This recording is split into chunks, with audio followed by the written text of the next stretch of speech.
Supercar Diaries.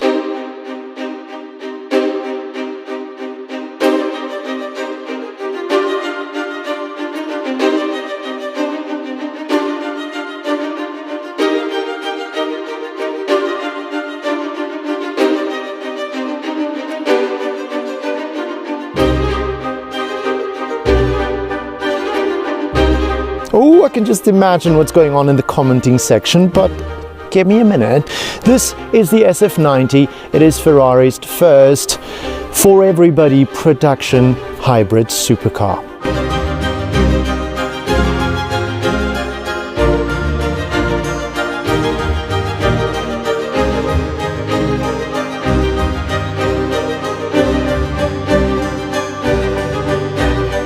We have to say this is a serious supercar hypercar.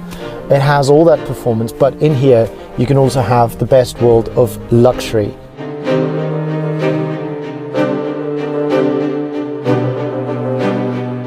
Yes, we have the LaFerrari, but the LaFerrari was limited to a certain amount of numbers. This car is available for everybody that has the money to put that down. There is something that both of these have in common. They can really go ape on the track.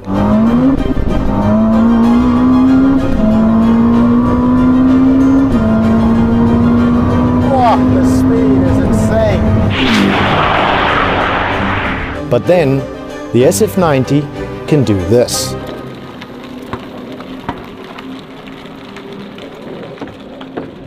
Now the reason why I said front wheel drive is because this car has got 3 electric motors and 2 of them are placed at the front, which means it can drive in an all-electric mode. You're hearing all kinds of noises because there's no thundering V8 at the back.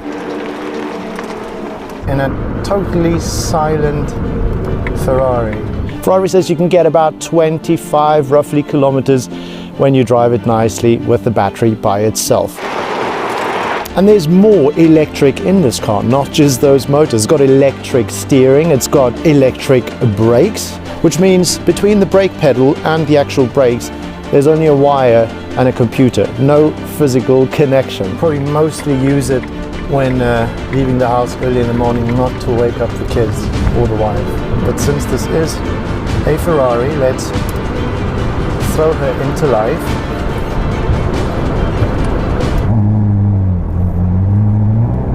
Oh.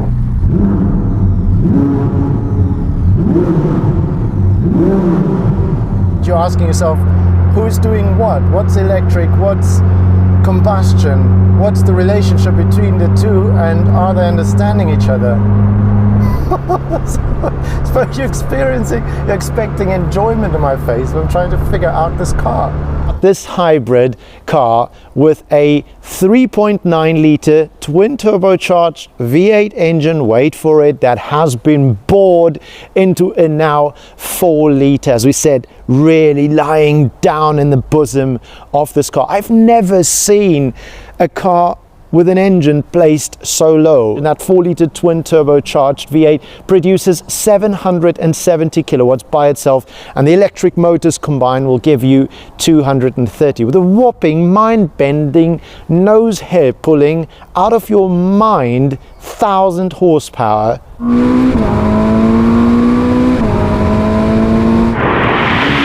That it will give you to all 4 tires, thank the Lord for that, through an 8-speed double clutch gearbox.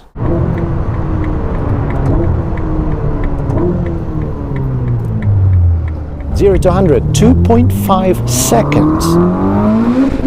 200, 6.7. Top speed, 340. Wow, the speed is insane.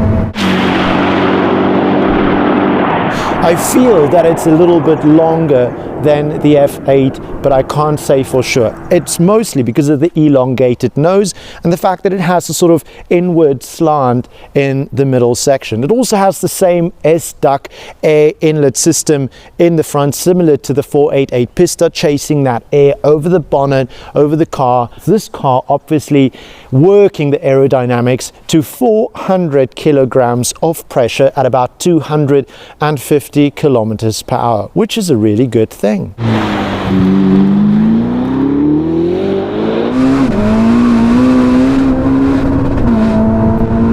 side slip angle control that Ferrari offers you as well, just making sure that the car stays properly in a straight line, and when a drift comes, that obviously she doesn't misbehave. I mean, this is a stock standard version, it's a base model, which means there are hardly any exciting bits on this. This is about as bare as you're ever gonna see an SF90. What do you guys think about the look on this car?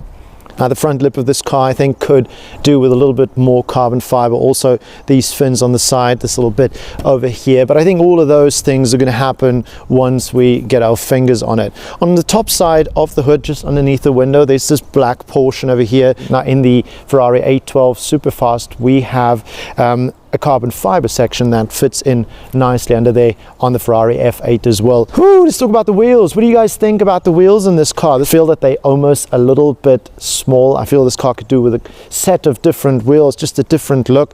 I loved what we did with the F8 in that grey with the golden rim. I suppose this car can look equally awesome if it had the same. I love the fact that it has really strong, encouraging red braking calipers. I look super sexy, obviously clamping its teeth onto those carbon ceramic brakes. Moving on along the side, just look how much space there is between the top of the wheel and the wheel arch. It looks like it's going to climb a pavement, and that really should change. Nice large mirrors so you can see who's behind you. Could add a touch of carbon there, in my humble opinion. Then you've got this sort of machined mesh on either side of that, and similar that you have on the 488 Pista, there's the cavity in the back of the car for the airflow. Above that, of course, this sort of winged area where also the spoiler is an active spoiler to give it even more downforce. When it comes to the utmost rear of the car, you can see the two centered tailpipes on each side coming out, just looking, I mean, typical for Ferrari. And I love the fact that they are quite big, even on this very, very standard one. There is a big diffuser at the back of this car. I really think that would look fantastic in carbon fiber as well. Right at the back, looking at it from the backside, you can see that this car has different taillights. Now, our SF90 might be a hybrid, but she still has that 4-liter twin turbocharged V8 resting really deep in her bosom. So we obviously want to know, how loud is this engine in stock form? 105.4 decibel. Not very loud. I think that plane is nearly louder.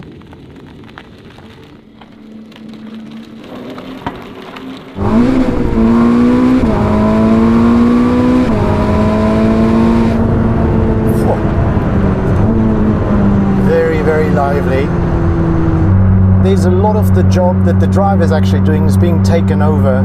The car's doing the thinking for you. And however great that might be, you're sort of asking yourself the question whether that's not maybe a little bit of a pity. I mean, Ferrari's always been a driver's car, but right now it feels like there's so much computing in place. Maybe some of that's been taken away.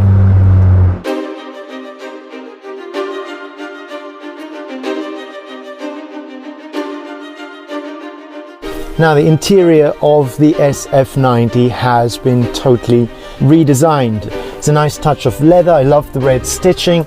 The seats look really, really great. I absolutely love this duct over here with the sort of honeycomb look at the back. Looks like an air vent over here. The emblem engraved into the leather there, stitched this beautiful prancing horse.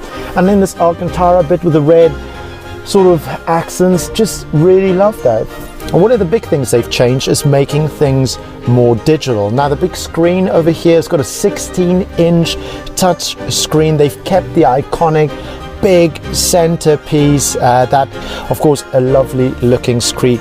Also slightly caved in there, so you can just see through the steering wheel. Now, the steering wheel by itself, we have to say, is also totally been revolutionized. A brand new steering wheel for the SF90, and it's got, get this, touch pads.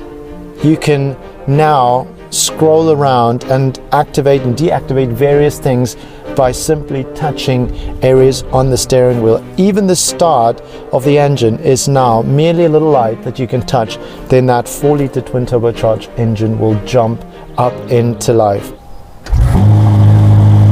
The Manettino switch is, thank God, still a manual one, which you can turn here, but then there is quite a sense of occasion going up on your digital display over here, which is so exciting. I love it when a car makes a bit of an occasion from selecting your different driving modes. And here with the Manettino switch, you have that on here. I'm not 100% sure about the touch pads on here. I think the steering wheel is a very emotional thing. It's an aesthetic thing, something you touch. And maybe if you're doing a longer journey and you're not racing and you want to just rest your hands somewhere on the wheel, you might eventually just brush over something, and who knows if you maybe activate or deactivate something. Paddles situated at a perfect position, good rake and reach. The seats are comfortable, at least from the amount of time I've spent in this car. One of the great things Ferrari has done with the SF90 is they've really given us this gorgeous gear selector lever down there that harkens back to an era where we had manual shifters. Ferrari, that's a really, really nice touch. And then just under the SF90 Stradale logo over here, you have another screen similar to what you have in some of the other Ferraris, where your passenger can see all kinds of information about how fast you're driving and so on and so forth. Try not to throw up. This looks like a Zippo.